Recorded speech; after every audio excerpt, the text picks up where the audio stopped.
What if everything we thought we knew about Meghan and Harry's success was just a carefully crafted illusion?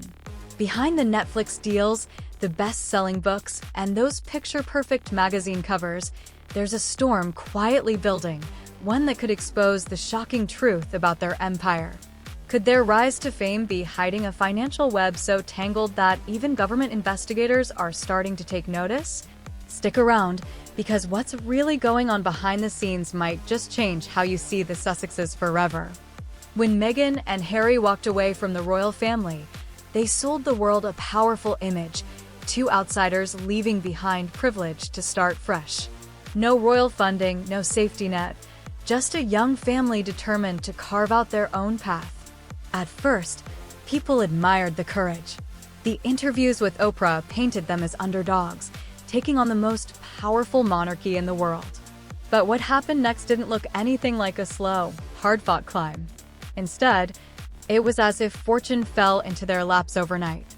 In just months, headlines announced multi-million-dollar Netflix deals, Spotify exclusives, and a memoir contract that promised big paydays. There were six-figure speaking gigs, branded merch, and whispers of even more lucrative projects.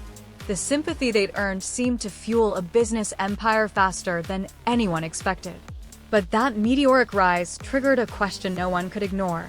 Where exactly was all this money coming from, and how did it happen so fast? It didn't take long for Meghan and Harry's new life to start looking a lot like Hollywood royalty. A sprawling Montecito mansion worth tens of millions. Private jets spotted on runways across the world. Designer wardrobes straight out of glossy magazines. And security teams that reportedly cost millions every single year. On the surface, it looked like they'd traded palace walls for celebrity excess. And here's where things started to feel off. Sure, they'd signed major deals. Yeah, what has he done with this Netflix series? He's used his mother to sell it.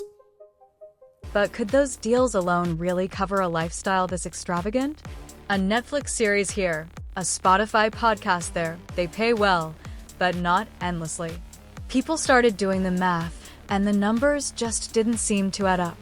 The same couple who once spoke about being financially cut off and struggling to rebuild now appeared to be spending like seasoned billionaires. That contradiction didn't just spark curiosity. It lit the fuse on deeper questions. Was this new empire as solid as it looked, or was it built on something far shakier beneath the surface? At first, the chatter came from tabloids and gossip blogs. But soon, it wasn't just jealous headlines or Twitter rumors raising concerns. Financial experts, legal insiders, and even government agencies in the US and UK reportedly started looking deeper into the Sussexes' fortune. And it wasn't about whether they'd made money. Anyone with global fame can land a few big deals. The real question was how that money was moving behind the scenes. Whispers grew louder about shell companies quietly set up, offshore accounts in tax-friendly havens, and filings that didn't quite match the lavish spending on display. Authorities weren't just curious, they were reportedly starting to trace the flow of cash. Where was it coming from? Where was it declared? And most importantly, was anything being hidden along the way? What began as admiration for their independence had turned into suspicion. Because when a public image leans on transparency and authenticity, but the numbers suggest otherwise, you can bet the spotlight is about to get a whole lot brighter and hotter. From the start, Meghan and Harry built their brand on one powerful story. They were the victims. Victims of the Crown's cold traditions, of the press's relentless attacks, of racism, of being silenced. And for a while, that narrative worked. It won them sympathy, headlines, and support from millions. But over time, something shifted. Their pain wasn't just part of their story, it became the product. Every new deal seemed to cash in on that image. Meghan's truth, Harry's trauma, their royal fallout, it all turned into documentaries, podcasts, books, and interviews. But here's the thing, when your business is built on personal pain, it doesn't just attract fans. It attracts scrutiny. People started asking, is this genuine or just strategy? And more importantly, who's really benefiting from all this? Because if you profit from being the victim, eventually people want to know if anyone's still being hurt or if the only thing getting bigger is the bank account. That's when the line between authenticity and exploitation starts to blur, and that's exactly where Meghan and Harry now find themselves. It wasn't just the big media deals and luxury lifestyle that started turning heads. People began looking at the couple's charitable efforts, too. Meghan and Harry have always positioned philanthropy at the heart of their brand. Foundations, charity partnerships, donations, it all painted the picture of two people determined to do good while building their new life. But now, even that image is under the microscope. Insiders say several foundations tied to the Sussexes are reportedly being reviewed, not because anyone's proven wrongdoing, but because when public figures mix charity with profit, the lines can get messy fast. Every dollar coming in and out of these organizations has to be accounted for. And when a brand leans heavily on emotional appeals while launching products, podcasts, and projects off camera, it's easy for people to start wondering, what's genuine philanthropy and what's just smart branding? The fear? That charity money meant to help others might be quietly supporting personal ventures. And if that turns out to be true, the fallout won't just be PR damage. It could trigger serious legal consequences that no clever press release can fix. On the surface, Meghan and Harry's empire looks like it's powered by charm, star power, and a good PR team. But dig a little deeper and the picture gets more complicated. Behind the glossy magazine covers and polished interviews is a machine, one fueled not just by publicity experts, but by advisors skilled in navigating complex financial structures. Whispers have grown about the people working behind the scenes. Are they just managing Harry and Meghan's brand, or are they helping move money in ways that stay just under regulators' radar? Because if anything shady is happening, it probably didn't happen by accident. These things take planning. They take structure. And they usually involve more players than just the faces in front of the camera. That's why the situation has started to shift from tabloid gossip to what legal insiders call a case study. A real-life look at what happens when royalty, celebrity, and big business collide in the digital age. And if the foundation holding it all together isn't as solid as it seems, it won't just be the brand that crumbles, it could be the whole empire. Harry's memoir was a blockbuster. It shattered records, sold millions of copies, and gave the world a raw, unfiltered look at his life behind palace walls. But while that honesty grabbed headlines and filled bank accounts, it also opened doors Harry probably wishes had stayed shut. Every detail he shared, every timeline, every claim, invited scrutiny like never before. And here's where things started to unravel. Some of those timelines didn't match up. Certain stories were quietly challenged, and the one thing that hit harder than any headline? His own family's silence. No angry statements, no public debates, just quiet distance. And that silence spoke volumes, casting a shadow over Harry's version of events. The problem?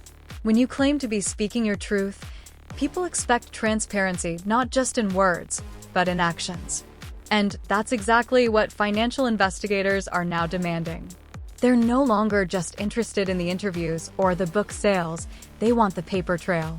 Because when the world's watching, and you say you're all about honesty, the numbers need to back it up.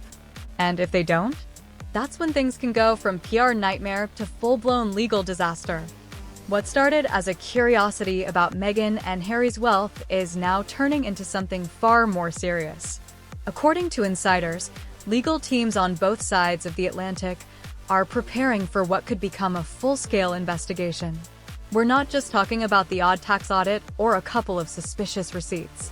We're talking about subpoenas, public filings, and maybe even depositions if things get messy.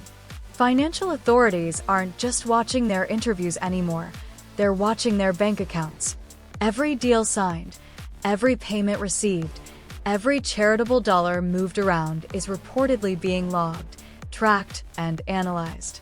And here's the part that's making some experts nervous. Once investigators start pulling at these threads, they rarely stop at the surface. They go deep into contracts, trusts, shell companies, and cross-border payments. It's no longer just about whether Meghan and Harry broke the law. It's about whether the choices they've made, the structures they've built, and the money they've moved paint a picture of careful planning or quiet manipulation. And if the perception shifts from smart strategy to exploitation, that's when the courtroom replaces the headlines. If there's one thing becoming clear, it's that Meghan and Harry's empire isn't running on values anymore. It's running on visibility. Every new project, every media deal, every public appearance feels like it's designed to keep them in the spotlight just long enough to secure the next big check. But here's the problem. When you're chasing relevance this hard, cracks start to show. Insiders say the deals are getting more frequent, more frantic, even desperate.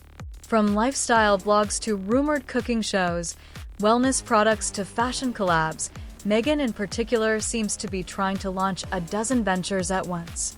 It's ambition on overdrive, but even fans are starting to ask, is there real substance here, or just a scramble to stay ahead of the storm? And it's not just public curiosity that's shifting. Some brand partners are reportedly pulling back, worried that the reputational risk of being tied to the Sussex machine might not be worth the payoff. Because when an empire is built on fame and controversy, not solid, lasting value, it doesn't take much for everything to come crashing down. So, what's the endgame here? Are Meghan and Harry truly building a legacy outside the monarchy, one that will stand the test of time? Or are they just trying to stay relevant at any cost, scrambling to outrun a financial mess that's growing faster than they can control? That's the question quietly echoing across social media, boardrooms, and even legal offices. Behind the scenes, reports suggest that lawyers are preparing for every possible outcome. Tax audits, subpoenas, depositions, the kind of scrutiny that no PR team can spin away. And if it comes to that, all the carefully shaped narratives, all the media deals, and emotional interviews won't matter. What will matter are the facts, the numbers, the paper trails. And those don't lie. At the end of the day, this isn't just about Meghan and Harry anymore. It's about how fame, fortune, and modern media collide, and how far someone can stretch their story before it snaps. The cracks are showing, and the world is watching to see what happens next. What do you think? Is this an empire in control, or one headed for collapse? Drop a comment below and tell us what you think. Are Meghan and Harry building something lasting, or is this empire closer to falling apart than anyone's willing to admit?